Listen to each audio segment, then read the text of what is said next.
man. Fuck. I mean, you can go. From Clarkwoods.com, this is Horribly Off Topic, episode number 193. I am Chris. And I'm Steve. And Steve was there, alluding to the fact that when I tried to start the show just before this, GarageBand decided to disarm Steve. Yeah, and so... Like he was a Smashing Pumpkins song. Is that a Smashing Pumpkins song? Disarm, I think, is a How does it go? Hum a few bars. It goes... That's my Billy Corgan impression. He does these impressions. No. That needs to stop. That really... No. That's not even fun annoying. No, it's not. Should we start over? No. Fuck. Fuck. It's horribly off topic. Yeah. I don't know. I used to think Billy Corgan was okay. And then my brother did his impression of Billy Corgan once, which is better than mine. I hope so. And I was like, you know what? I kind of don't like Billy Corgan now. My brother convinced me not to like Billy Corgan, and so then, but my friend John really, my friend John really likes Billy Corgan's oeuvre, and so I kind of... So you guys have been at odds for years? No, I kind of went back and forth because there are a couple of Pumpkin songs that I dig. It's just Billy Corgan in general. Today is the most magical day. Is that one of his songs? That is one of his songs. I don't think it's a magical day. It's like it's the greatest day. It's the greatest day. Something like that. And there's a Bullet with Butterfly Wings. I know there's a song about that. And there's a song about 1979. That was the year I was born. Yeah, there's a song about that. There's a few songs that are worthwhile in the Pumpkins catalog, but there's one about mayonnaise. Ew. Yep. And I'm not talking about like any sort of allusion towards spunk. I'm talking about mayonnaise in general. Yeah, it's no, just I mean, gross. yeah, I'm not a big mayo fan. Just in the last couple of years, there are some sandwiches where if there's a little bit of mayo in there, I'm not grossed out. No, but like, I think the reason why I'm often grossed out by mayonnaise is if you get a sub, like a cold sub, at any sort of sub shop, and you ask for mayonnaise, they're just going to be like. Yeah, they might as well be jizzing on it. Yeah. No. Well, I mean, yeah, I suppose it's more than the amount you would get out of. Maybe it'd be the amount that you'd get out of like a bukkake video. Like that's basically what the amount of mayo that you'd get. I mean, I just alluded to spunk. You just brought up bukkake. I'm just saying. Time to reset the old sex timer. The sex timer. I think not putting ice in our glasses helps because it does. You don't have the clinking of it. Oh, so yes, it's less noisy. Okay. Yeah, I'm sure. Unless you make a One Piece reference, in which case my slurps are still a thing. Yeah, that's big news, Morgans. What are you doing? Stop it. I don't think that came in. I don't think that came through. I was trying to swish. Ow! I spit my fucking tongue again. Good. I think I'm so tired. Did you just bit your that tongue? I'm like biting my tongue and stuff like that. Not really literally biting my tongue. Are you putting your tongue too far out when you're talking? I know. I don't mean to, but sometimes I do. And sometimes it sneaks over to the side of my mouth and I don't know. My tongue just likes to be... My tongue's kind of a bit of a masochist. Is it? Do you have like... Is that like a side effect of like the medication you're taking is like unpredictable tongue? Possibly. A little squeaky voice too. It's true when the squeak comes out. The squeak is me going possibly. I don't know. It's I revert to being just barely into puberty when unpredictable tongue. Speaking of which, unpredictable tongue. I kind of like that as a title. That's the early favorite here. Unpredictable. Speaking of which, you were in a play over the weekend. Yeah, I had an unpredictable tongue in that too. No, I don't know. Was there was there tongue action in the make? Because each was time one... there was makeout, you were facing the other way. I did not get it from a profile. You did not see my based on where you were sitting. You did not see the making out. No, I only saw. Well, I heard it and I saw some butt grabs. Oh, okay. Yes, there were definitely butt grabs. Not your butt. My butt was not grabbed. You were. Well, I don't know if your butt was grabbed. I only saw someone else's butt being grabbed. Yes. Morgan, my co-star. Well, we should. Big news, Morgan. What's that? Big news, Morgan. Big. Am I supposed to? Yeah. Hold on. You don't have to. You don't. No, not big news, Morgan. Zip.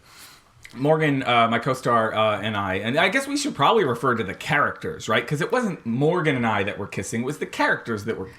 Like Mr. Amos. There was no tongue, generally speaking. Although one night, I guess there was tongue. I didn't notice. Morgan apologized for her tongue making an appearance at some point. Ooh.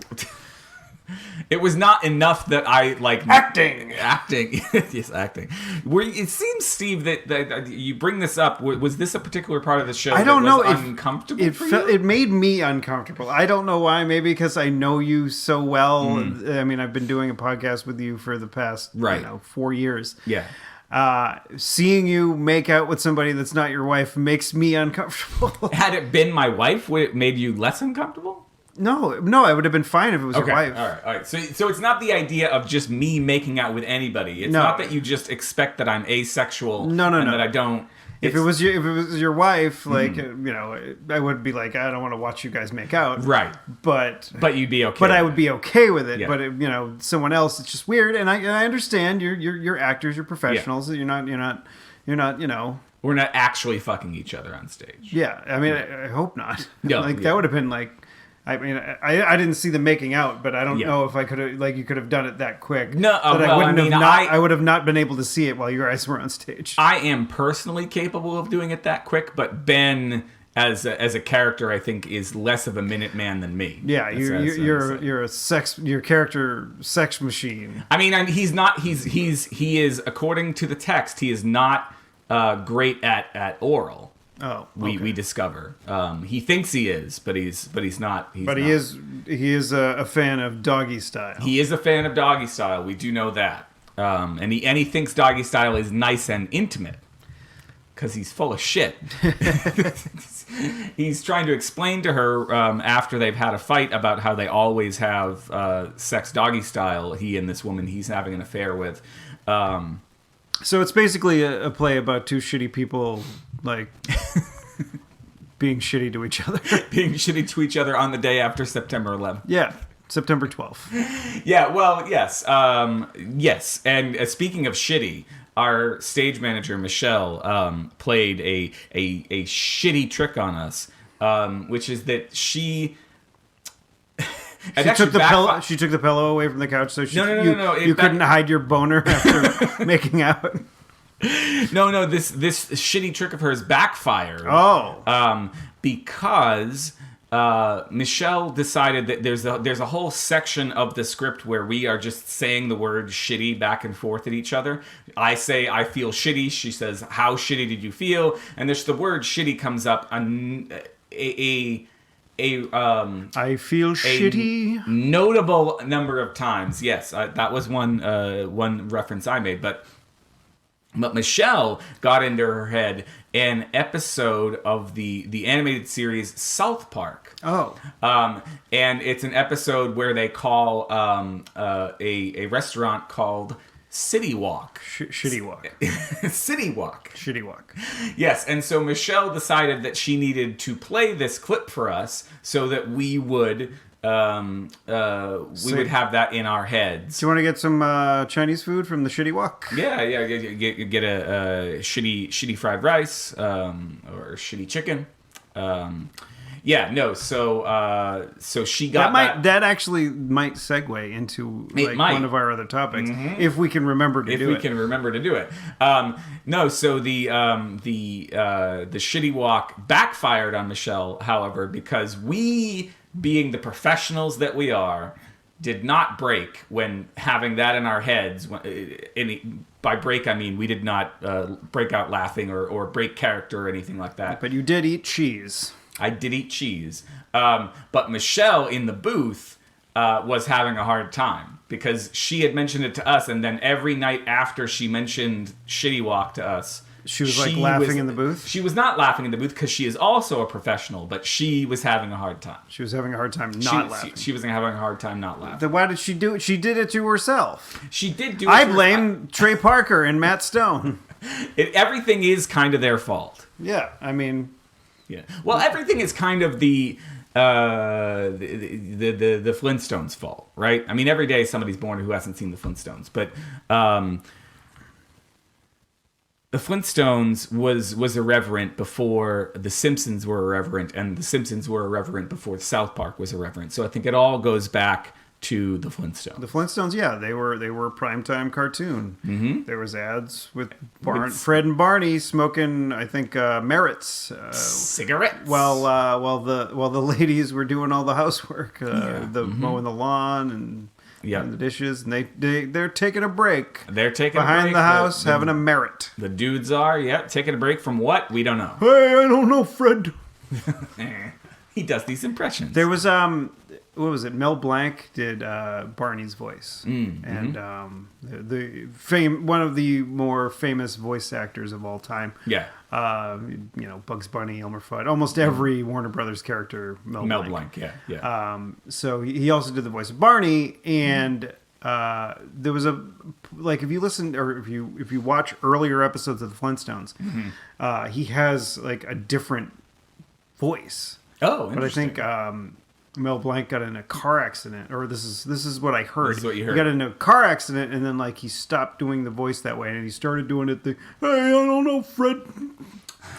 I was not aware of this. Yeah, but now, the Flintstones were basically like the prehistoric honeymooners. Yes, that I was aware of that. That was the idea behind it. Yeah. Bonnie, my pebbles. Now, I think it would be funny if it was Mel Blanc. Mel Blanc.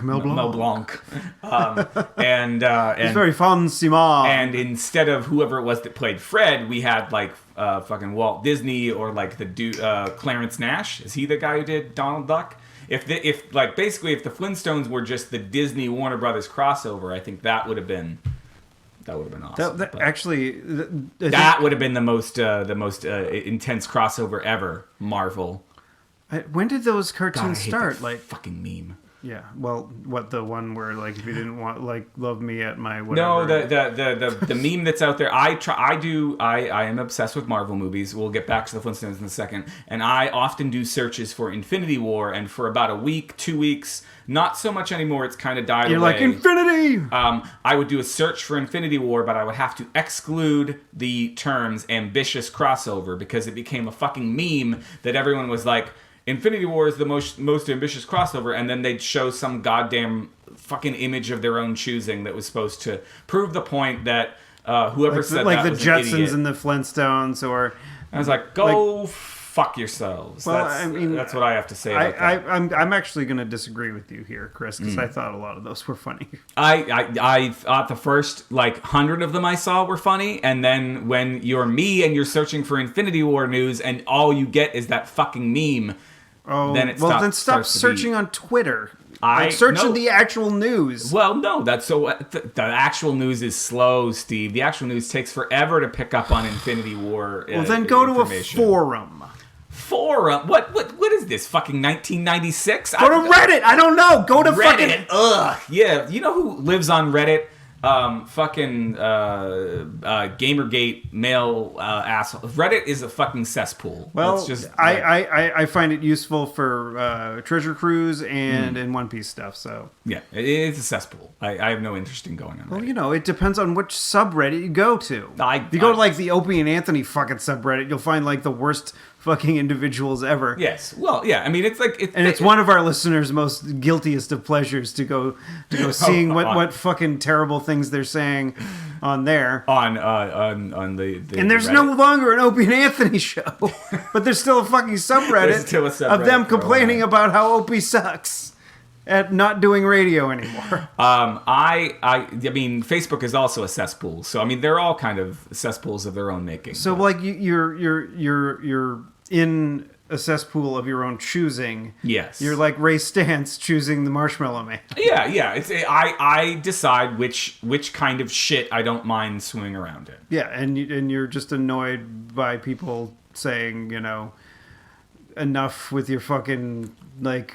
Just I don't need any more ambitious crossover crap. I don't care. It's because they're making such a someone made such a bold claim as to say, oh, it's this fucking fantasy movie. Memes in general means something, and it doesn't mean anything. Memes in general have a very short. It's entertaining.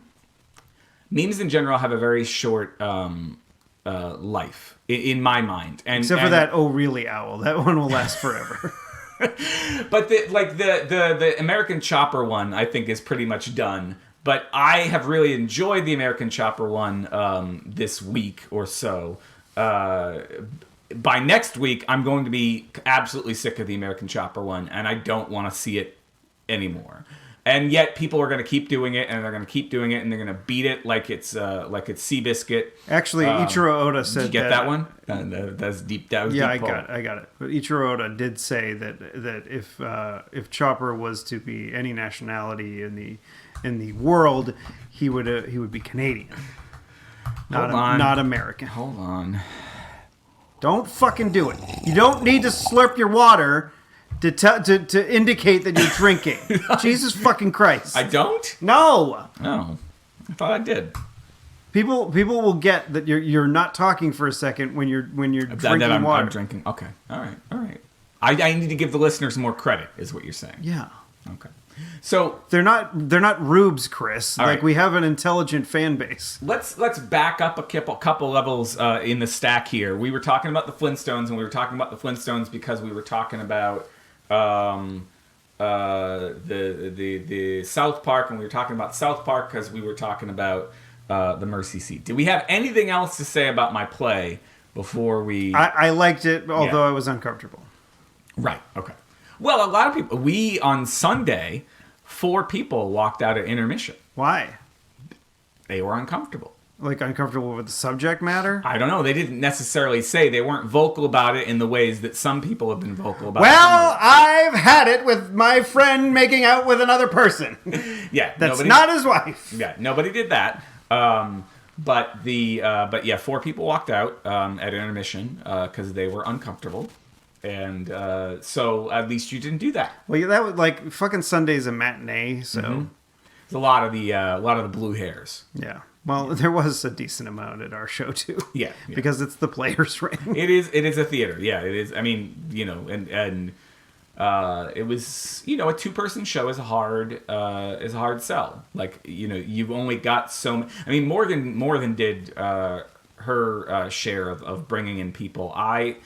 This has got to be one of the reasons that my shows, as they pitch them, continue to not get picked up.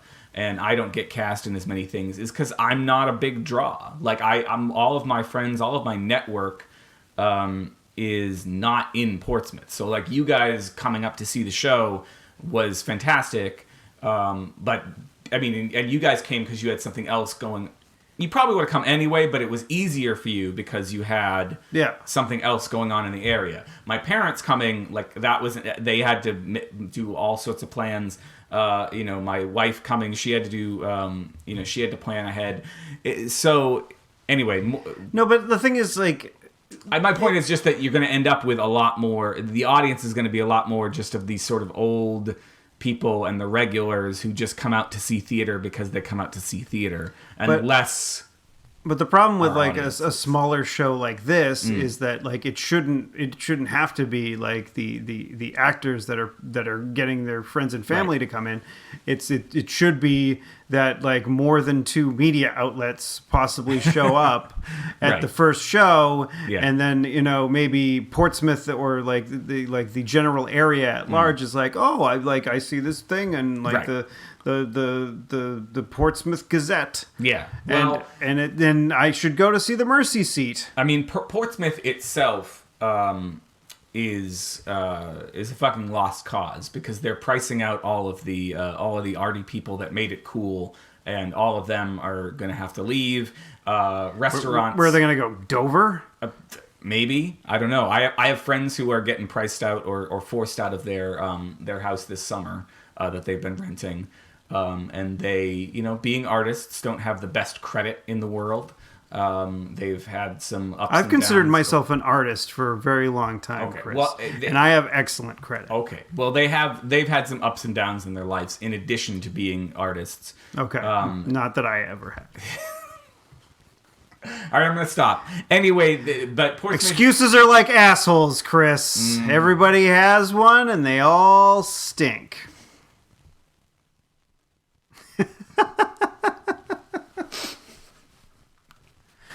I was just trying to make a point about the fact that Portsmouth as a city is learning how to suck. They are like, well, who's moving in that like is pushing out all these artists? I don't know, but they continue to build more and more high-priced condos. That's everywhere. Yeah, right. Well, I get that. I mean, all cool people everywhere are just going to die out when Thanos snaps his fingers. You and your Infinity War theory. That was the one I read today. It was really good. All the cool people will go away. So all right. Welcome to Trump America. No. So the theory was, all right. You ready to bear with me for like a minute? I'm gonna put on a timer on. I will put a timer on. All right. Y'all gonna bear with me for a minute while I explain this theory. Okay. All right. Steve's putting the timer on, and then we're gonna get back to. I think we're done with Mercy Seat, so we'll get to the Flintstones. Right. Ready? Yes. Go. Okay, so Hawkeye, not in any of the Infinity War marketing material, hasn't shown up in any of the trailers. Same with Ant-Man. The theory is that Hawkeye and Ant-Man, they both have families, right? And we know Hawkeye's in the movie, but probably for only one scene. The theory is that the movie is going to end with Thanos going, like he does in the fucking comic books, and that what we're going to see is Hawkeye sitting with his family having dinner, and the family's going to disappear. They're going to be part of the half of the universe that disappears, and that's going to lead us into the next movie. That was only 30 seconds, or 34:58. Hey, I'm good. Wow, that's an interesting theory. I think it's a pretty good theory. All right, well... I think I buy it. I'll buy that for $1. Okay, well, let's hope that they are able to hopefully this Thanos guy doesn't get all the Chaos Emeralds and then build a giant robot to try to destroy the world. That is not One Piece. That is Sonic the Hedgehog. Oh, okay. Which you were playing just before we started recording. No, I was playing Sonic Spinball, which is... Oh, I'm sorry. So I don't know my Sonics. You don't? Yeah. All right, so what the fuck? We were done talking about the show, I think, and are we done talking about the Flintstones? Yes. Okay. Are we done talking about South Park? Well, yeah, I mean, but we can bring that back up later. Yes, so what we were saying about South Park is that my friend Michelle, my stage manager, brought up Shitty Walk, which was a little bit ping pong, to use a term that we've co-opted. I don't particularly like, but you like. Well, I co-opted it from my favorite podcast host, Merwin Mann, and who has a friend that has a dog that Steve is not fond of. Not the dog. I'm sure the dog is great. Well, Yeah. I'm sure the dog is an asshole because this guy's training it, but like you can't blame that on the dog. No, you can't. But so anyway, the treatment of Asian minorities in South Park, maybe not let me rephrase. Probably a little bit racist. Yeah, maybe. A little bit racist. And so in the news this week, Steve, I don't know if you're familiar with this. The Simpsons and racism came in this week, Robin. Yes. So did you actually see the episode of The Simpsons? I did not see the episode. I did see the episode of The Okay. Simpsons. So like there was, to bring in the context, I forget the name of the filmmaker, but he made a short documentary about how Apu from The Simpsons is problematic. Okay. And he, I think the filmmaker is Indian American, and he talks to other Indian actors, that are popular these days, and talks to them, and I think not just actors, but I think Indian Americans that have something to say about this. That and I haven't seen the documentary. I'm sure it's very good, well thought out, and entertaining. Yeah. And I can understand as an Indian American that you would be upset over this character that's been around for about 30 years. That is a Indian convenience store clerk played by a white guy. Yeah. So I get it, but but the thing is, as a white guy, I'm not offended. Well, I mean, but are your feelings the feelings that should be in consideration when we're talking about Indian stereotype? Well, you're not offended by what? You're not offended by Apu? Yeah. Okay. I mean, I think he's more than just I think the character is more than just like a guy that works at a convenience store. I think initially it was maybe in the first and second season, but I think the character progressed and got better, more fleshed out, and somebody that you could actually care about as opposed to just a one-dimensional character. So let me ask you this: we were talking about the Flintstones. I know. I don't know that the Flintstones had any character progression over however many seasons they had. They might have. I know loosely that the Simpsons have developed as characters over the years, but I haven't followed them. I guess I'm trying to get this to a question. Well, I think my point, to say that I'm not offended by it, is that people are going to be offended by almost everything, anything in the world these days. Like you could say the most innocuous thing, and there's a chance that someone's going to be offended about it. Yes, I could say that puppies are cute, and somebody might get mad because they hate dogs or they're scared of dogs, and they're gonna not necessarily take offense, but vehemently disagree with you on that statement, despite it being very true. And if you just take away all the things in the world that one or two or a larger group doesn't like, then we'll have nothing. But is the point that they want to take Apu away, or is the point that they want to I'm just vaguely aware. See, I haven't seen the documentary, so I don't know their points. Right. So I'm just making a point. But you did see so there was a Simpsons episode that responded to the documentary? Is that? Yeah, sort of. And And so what was the response? So the Marge, in the episode, Marge finds a book in an old bookstore that she remembers fondly when she was a kid. Yeah. And then she starts reading it, and then she finds it to be terribly racist. Okay. And so she's like, okay, I'm going to take out all the bad things from the book and then read it to Lisa. So it's not a bad, terrible book. Like with Huck Finn, the blatant racism and slavery and all that shit that's in that book. Right. Yeah. If you take all that away from that book, then you don't have a book.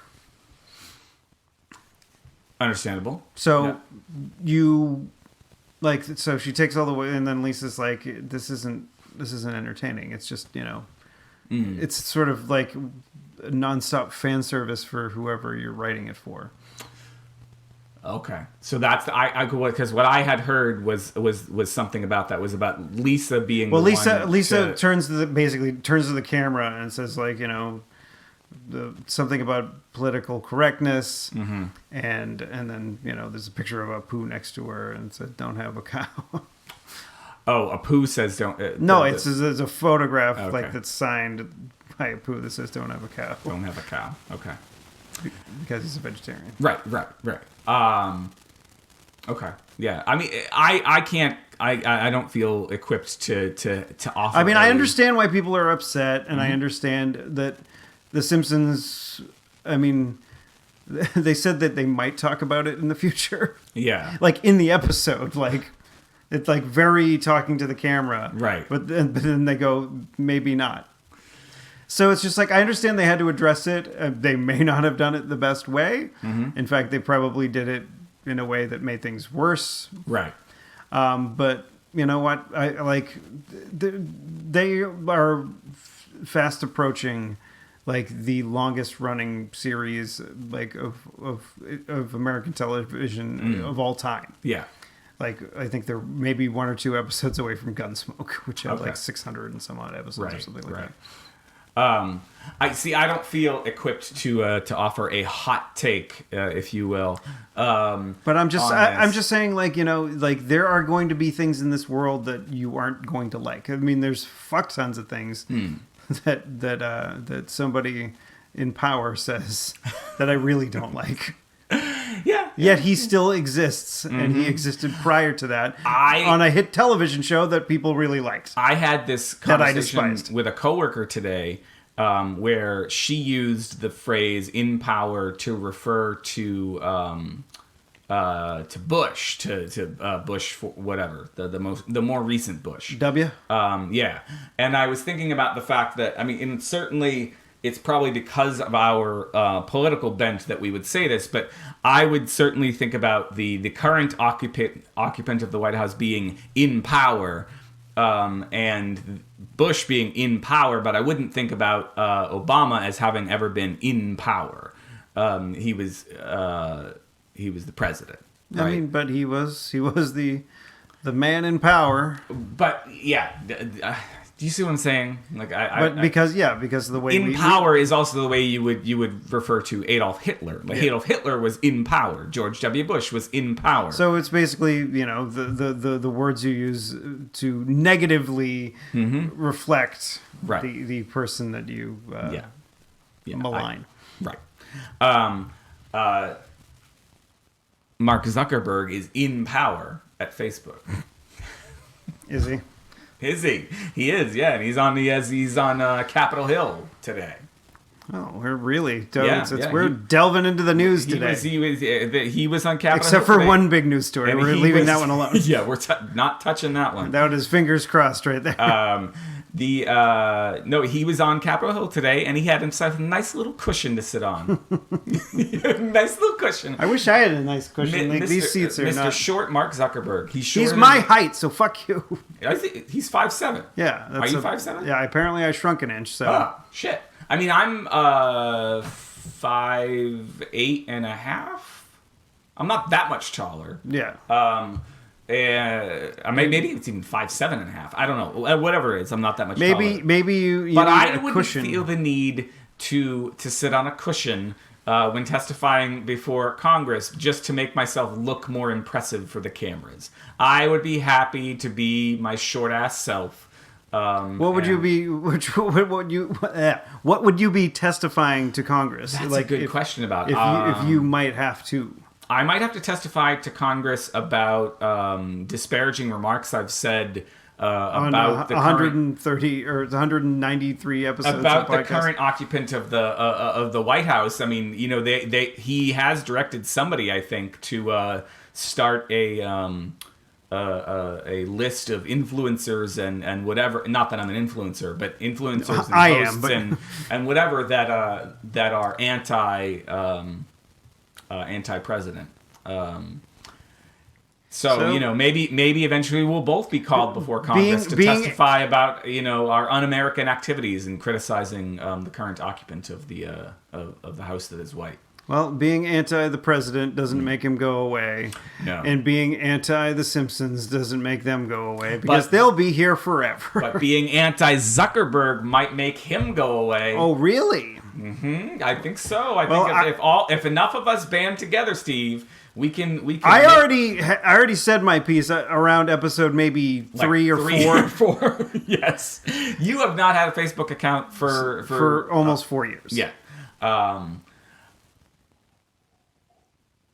That was not a One Piece reference. No, sorry. I was feeling a little 3D2Y. Does that make up for it? What? 3D2Y, does it make up for that last sip? I guess so. I, however, have threatened to quit Facebook a number of times over the last 4 years and haven't done it, with the exception of taking a few months off after the election. I made good on that. I took a few months off. I took it off my phone. I did not log on for at least 3 months, maybe 4. I can't remember exactly. But recently, when all the news about Cambridge Analytica and data leaks out of Facebook came out, I said publicly on Facebook, I'm done. I'm out.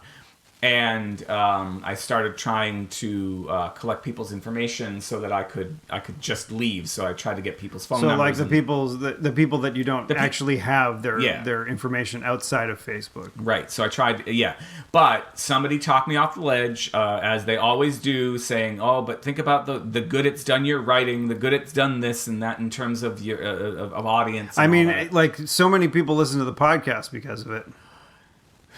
Do you promote it on there? I used to, but I when I was trying to like leave, I was just like, fuck this. I don't want it to become part of my. I keep trying to make it not part of my daily routine, right?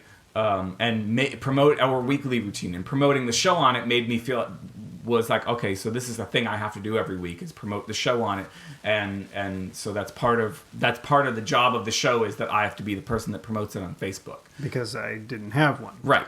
And so you just gave up. So I just gave up.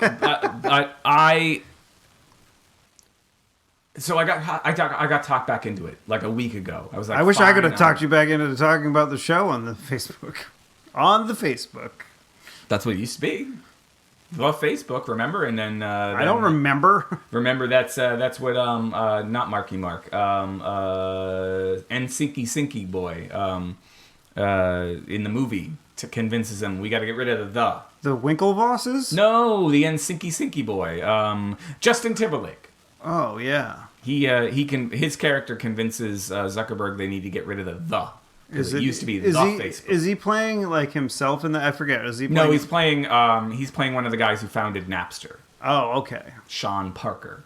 And then he was like, "Oh, I want to go into this new thing." Yeah, I want to go into this new thing, and I'm gonna. MySpace is yesterday's news. Mm-hmm. I think I actually tried to log into MySpace recently, and I don't think it let me. Oh, really? I don't remember my password. I deleted my MySpace a while back, so. Around the same time that I deleted my original Google account, my original Instagram, I went on a purge. I got rid of everything. So you were murdering people on the one day of the year you were allowed to.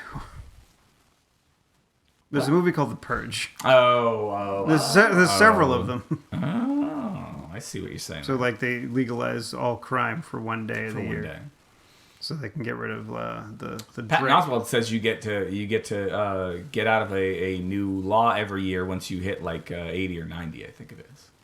Really? Yeah, every birthday, one law no longer applies to you, if you can live that long. Yeah, I'm not planning on it. Yeah. No, well, I mean, none of us should plan on it, given who is currently in charge of America's nuclear arsenal. Derp. Yeah. So anyway, I got talked back onto Facebook because of all the good it does for my creative career. But then today, my friend Leslie was able to. She and I have been back and forth about like we'd both love to get off Facebook for a very long time. So she untucked you out of it? No. Yes. She re-untucked? Re-untucked. You mean? We re-talked you into it. No, so Leslie has been trying to get off of Facebook for a while too, but she, as a social media person, manages accounts for some people's businesses. Like she helps them out as a page admin or whatever. Right. So she has to be on there for her work, but she doesn't have to have a personal account. Exactly, right? So she had created a while ago a sort of blank Facebook page that all of her clients could just make that blank Facebook page that's not connected to anything be an admin for their pages. Okay. Right? Except one of them wouldn't do it for the longest time. One of them would not. I don't like the fact that you don't have a presence on this thing that you're supposed to have a presence on. But the final person finally did it. And so now Leslie is going to be off Facebook within a month. She I guess has one event that she at her house that she planned that she's trying to make sure everybody can still come to. Once that is done, she'll completely delete her account. And so that inspired me. I was like, I'm really into this, but what it inspired me to do is to enact a secret plan to ditch my Facebook, Steve. Which is no longer a secret. No longer a secret, but telling everybody on the interwebs. But I know that the people who listen to this podcast are not going to care. They're not going to convince me. I know that Leo definitely won't. Yeah. Because he doesn't have one either. Right. Brian, I don't think would give a shit. Becky, I don't know. She might try to convince me because social media. So here's the thing. Part of my secret plan is that I have created... Matt, I don't think would give a shit. Yeah. I'm just talking about the people that email us. Yeah. I have it... Part of my secret plan is that I've created a dummy account myself to manage my own E. Christopher Clark author page. So that if I want to continue to promote my crap, I will still have an outlet, but it'll be run by a personal Facebook account that has no friends. And isn't connected with anybody. But you can have like fans to your... I can have fans to my page okay. if I really wanted to do it. So what I said to Leslie... This is a big step, man. What I said to Leslie is what I really need to do is to not say anything. Which is exactly the opposite of what you're doing right now. On Facebook publicly, I need to not say anything when I'm going to leave. Because just do it like I did. Just do it. Just be gone. I did not only did I delete it. Well, I don't think you can't really delete. You can. There's a way to do it, but they try to talk you out of it at every conceivable. I think I actually did then because but the first thing I did was I deleted every post that I ever posted, and then I deleted all of my friends. Yeah. And then there was just a shell. There was nothing there. Yeah. And then I quit because I didn't want there to be anything. Right. I was so mad. You were thorough. You were a good thorough. man. Yeah. And thorough. I was very busy that day at work too. But so anyway, I asked Leslie, I was like, part of the thing is I want to try to get more contact info for people who I don't have it from, but I don't want to do it under the guise of I'm leaving Facebook, because then they'll all start trying to convince me not to leave Facebook. So she crafted very quickly this thing that I posted to Facebook that said, "Hey, I'm trying to try out some new marketing stuff that to promote my book and everything, and I'd love to have your stuff. So message me anything you're willing to share, your phone number, your email, your address." So it sounds like it's a trap. It sounds like I'm just doing this for the sake of marketing or whatever, diversifying my marketing scheme. But it's really that I'm just trying to get all the addresses and phone numbers and email addresses that I can, so that when I leave, I won't be totally disconnected from all my pals. Yeah, I mean, that's important. Yeah, it is. In like a lion, out like a lamb. That's this episode. That's this. Yeah, you know. Are we almost done? Well, yeah, no. We got 18 minutes left. 18 minutes. But we have not talked about the tweets from Mark Zuckerberg that I favorited. Oh, is that going to take fucking 18 minutes? And we haven't talked about the first birthday party that you went to that was exactly what you'd expect. Oh, okay. I could talk about that before you talk about pictures of Mark Zuckerberg. Well, they're not pictures of Mark Zuckerberg. Oh, that's usually what you like on Twitter. They're tweets about him. All right, so and about his testimony. I mean, I already mentioned that he was sitting on a cushion. I mean, you had two daughters, and they both had a first birthday party. Yeah, I think they did. So, at their first birthday party, did you do the ritual of putting a cake in front of the baby and having them eat cake for the first time? Yes and no. Definitely with Kaylee we did. I can tell you the subtle variations. Okay. But yes. I mean, in the interest of yes and, Steve, yes and... Well, explain it to me. Like that. I don't want to disrupt. Don't annoy Ryan more. I don't want to disrupt by not anding. All right. So yes, and so what we did with Kaylee is we had a dinner out on her birthday, and then her birthday party was either the weekend before or the weekend after. I think it was the weekend after. And so for her birthday out, we were whatever restaurant we were out at. They had this was our big mistake, although it was also cute. We had was it like one of those molten cakes that had like burning hot chocolate in it? Yeah. And so we neglected to tell the newly 1-year-old not to put her fingers into it, which is what the whole point of the 1-year-old thing is. So seriously? We didn't think about it. We were just thinking she's gonna grab the cake. So I was just joking about like molten cake. No, but we got the molten cake, and she went to go grab it, not with a spoon, but with her fingers. Yeah, because that's what babies do. And she burnt her finger, and so we've got this picture of her going ah, and then we've got a much cuter picture of her with a spoon grabbing it, and then she's getting the chocolate and whatever all over her face, and it's one of my favorite pictures of her of all time. She's got chocolate all over. I mean, and that's why we all do that with babies, is because it's a great picture. To get a picture of them smushing cake all over their face. The thing is, like little Jack, whose birthday we were at this weekend. Yeah. He was not messy at all, really. He didn't do like the thing where he slams his hands in the cake. He took like a little bit with his index finger, and he was like.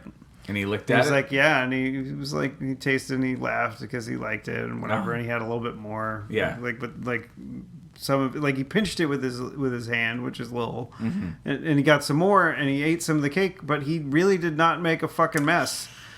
Which is, I guess they didn't give him the instructions. Everybody was like there were other children there, and they were all really disappointed that the baby didn't make a mess with the cake. Little Jack letting everybody down, not making a fucking mess. I don't know if my parents have any footage or any pictures of me doing it, but there is a great home movie of my brother's first birthday. Oh. And my brother makes so my brother, like you, born in August, right? And they had the birthday party outside, and I don't know if it was an ice cream cake, but it was definitely a cake that was melting because it was probably 100 degrees. Yeah, it was August. And so the video is of my brother, and I think he is not wearing a shirt because we're outside. And it's 100 degrees it's like 100 degrees in August of 1980. And he is covered. And my grandmother, my dad's mom, comes over to try and wipe him off. And John lifts both arms up, completely covered in chocolate, to like get a hug or to be picked up by his grandma, and she backs the fuck away. My grandmother is a like, they had a great relationship his whole life as long as she was alive, and she was a loving person and whatever. It's just hilarious because like her instinct was she didn't want to be covered in fucking chocolate to back away. Whereas later on in life with my kids, she wouldn't have given two shits about it. But like, she was at whatever point in her life, she was wearing a nice dress. She did not want to get the hose. You spray them down. Yeah. Then you give them a hug. Oh, I love that goddamn video. That made me smile. And did we talk last week about? And I don't want to get down. I don't like my uncle died before last week's show. Yeah. Right. Yeah. So anyway, now thinking about my grandmother, I don't know. I'm removed enough that now I'm thinking about like the positive thing. Like, when somebody dies, you're thinking about like all the sad shit. But now you can think about people. A lot of people try to do the opposite and think of the happy shit when it happens. Well, you try, but depending on how traumatic it is or whatever, it's harder in some situations than in others. And without getting into it, it was a fairly traumatic experience. But anyway, my point is just thinking about my grandmother even though she died 4 years ago, and the cake, it just put a smile on my face. I haven't smiled all that much. In the last week or so. Except for like last week's show and when you were making out with somebody on stage. I don't think I smiled all that much. You did, buddy. I was making out I saw you turn around. You had this fucking look on your face and you winked right at me. I did not. You did. I saw it. I did not. So he didn't get messy. No, not at all. Little Jack, he was not messy at all. You know who did look like he had messed his pants today was Mark Zuckerberg. Oh, you're bringing this back up.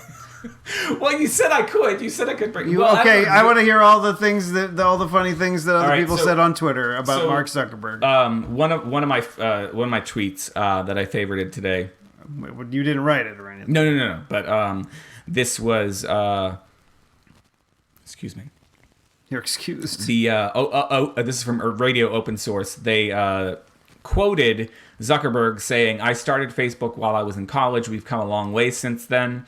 And after, or in that same tweet, they were retweeting Moira Weigel, who just a few days ago tweeted this. She said, "Walking by my old dorm room in Kirkland House. Hey, remember that time some boys hacked our college directory, put our faces up on a website so other boys could rate if we were pretty, and then became the richest people in the world?" That is the thing that happened. That is the thing that happened. Which of course brings me to my where's the next one? This sequel to The Social Network is pretty compelling. There was another one that I thought I favorited, but I can't find, which is about how everyone can no longer believe. I mean, every year now, it becomes more unbelievable that The Social Network lost Best Picture to The King's Speech, the year that they were in the Oscars, because the fucking Social Network is a fantastic goddamn movie, and it just is so. I mean, not that it was predicting the future, but it's way more fucking relevant than some stuttering king. Yeah, than some stuttering king, who's been portrayed better elsewhere. Oh, yeah, I mean. I like the puppies in that one. That was good. David Itzkoff tweeting a picture of Senator Chuck Grassley interrogating Mr. Zuckerberg. Made up. I think was it like on a table, sort of like this, and he's handcuffed to him? He's not handcuffed to him, but who is the good cop in this situation? It's not Zuckerberg. No, but like. Zuckerberg is the interrogee. No. So good cop, bad cop. I think they're just all bad cops. I think they're all upset with him. Yeah, okay. I think both they're all yelling at him, and the Democrats. Did someone call him a cunt at some point? No, I don't think so. All right. Well, maybe next time. Mr. Zuckerberg, a magazine I recently opened, came with a floppy disk offering 3 free hours of something called America Online. Is that the same thing as Facebook? That's kind of funny. Mike Drucker tweeted this funny joke. Who is your biggest competitor, Mr. Zuckerberg? It's hard to say who is your biggest competitor? Distant look. The sound of birds in spring, hints of perfume on a loved one in a crowd, although you know she's gone. The rose that is the blossom of unexpected love. Also Twitter. Apparently he was trying to dodge questions. That face you want, when you just wanted a faster way to rank girls by looks and ended up installing a fascist government in the most powerful country on earth. It's very funny to listen to me read tweets, isn't it? Yeah, especially when you're not reading them right. Anyway, I just... seeing all of this today was just another thing. I'm hearing some crackling. God damn it. Hopefully it's not been there the entire show. I apologize if it has been. How are you just hearing it now? I don't know. Is it coming from your mic or is it coming from my mic? It might have just been in my headphones too, actually. So it might just be that. Anyway, I did not hear anything. Fiddling with the wires, Chris. It was just the tiniest little bit. Another tweet that I favorited today, nothing to do with Zuckerberg though, just to get us back onto a positive thing. Or anything but Mark Zuckerberg. But Mark Zuckerberg. My friend Tori.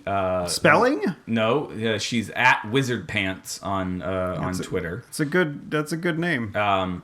Said this, which I think I wish we were 6 minutes further into the show because this would be a good thing to wrap up on.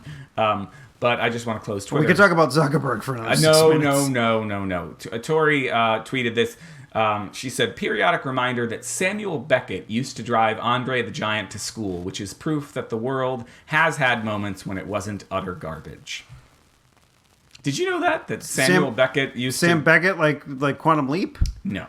Oh. Sam Beckett, the playwright, the author, the whatever, used to drive Andre the Giant to school. Wow, that's cool. Before he became a drunk? Yes. And. What did you just do? I closed my Twitter. I said yes and. Oh, yes. And. Yes, and he was also a very large man. Andre? That Hulk Hogan hurt himself. I think he was body slamming him or something. Yes, at WrestleMania 3. And WrestleMania whatever was just the other night. Whatever. WrestleMania whatever. I don't know which one. Probably like 30 something at this point. Probably. Which WrestleMania was it? Hey. I saw plenty of people tweeting about it. A lot of people like I think wrestling has come back into fashion. Because I remember like when the Attitude Era started, when like it was The Rock. WrestleMania 34. Wow. Okay.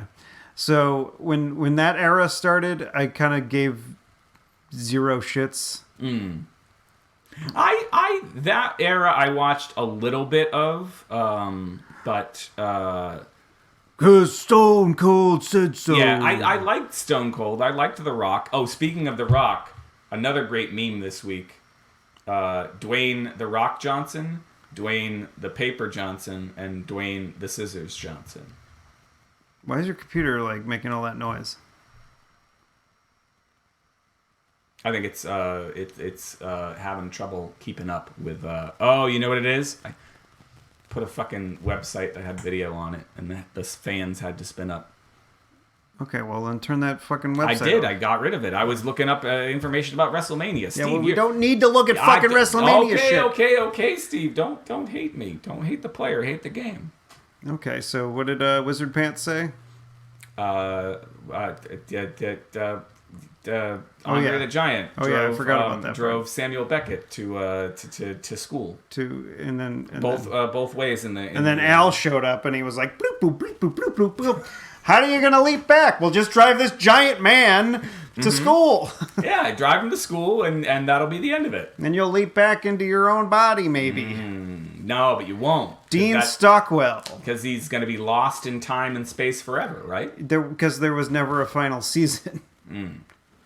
If you watch, like I remember watching the final episode of Quantum Leap, because I was a fan when it actually was airing. And I remember being so annoyed at the final episode. Because it was supposed to be, like, they were supposed to have at least one more season. Yeah. And, like, NBC was like, yeah, no. And so what happens in the final episode? They just have, like, a text box that just says, Dr. Sam Beckett never returned home. Oh, okay, yeah, I have seen that one. Yeah. Or I've at least seen the text box or whatever. Ziggy, how do we gotta get him out of here? That's sad. I think like that episode, he leaped into Al for part of the episode, or was it? Or there was another episode where he like leaped into Lee Harvey Oswald. There was some other crazy shit. Yeah. I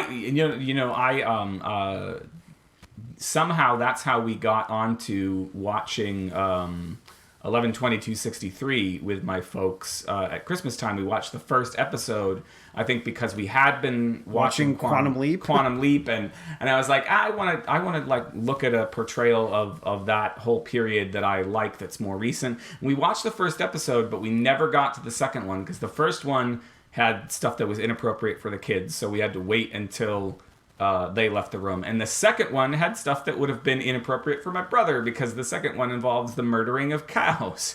Very graphically. I mean, on screen. I'm sure he's an adult, Chris. He is an adult, but also like we tended to be watching them like at dinner or after dinner, and I was like, I don't want to watch a cow slaughterhouse scene any more than I imagine my brother wants to watch a cow slaughterhouse scene.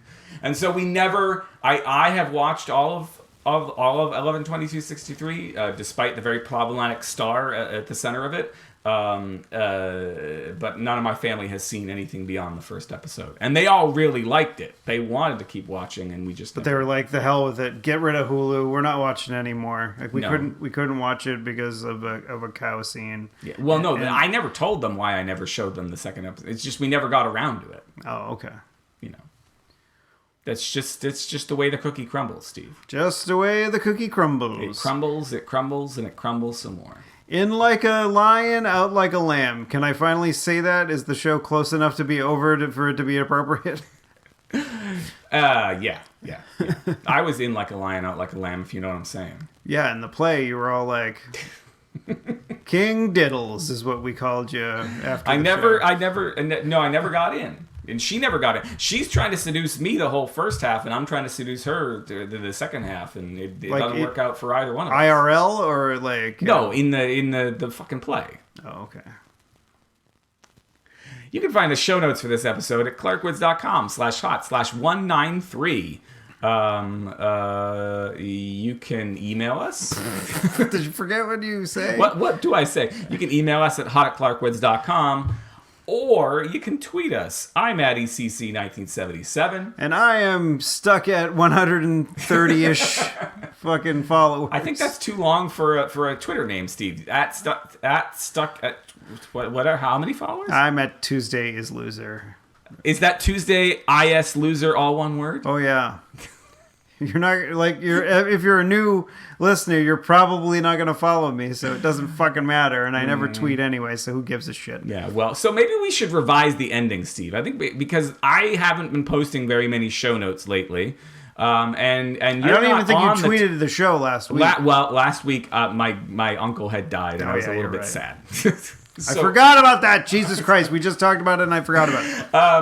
So this week I will be tweeting out the show, and you can retweet it. But can you retweet last week, or can you tweet out last week's show too?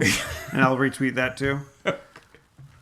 Extra work because you want a perfect record. You want your Twitter. I don't have a perfect record. There's plenty of episodes that I've missed tweeting about. All right.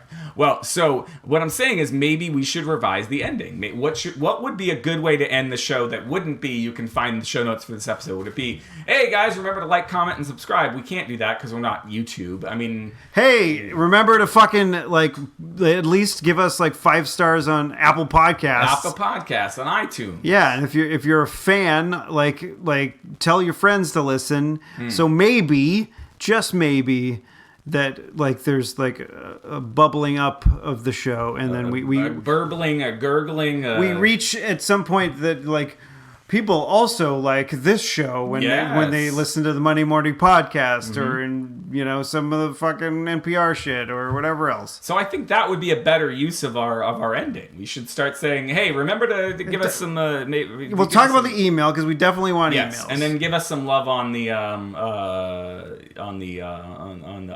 Podcast. Yeah, it only took us 193 episodes to figure this shit out.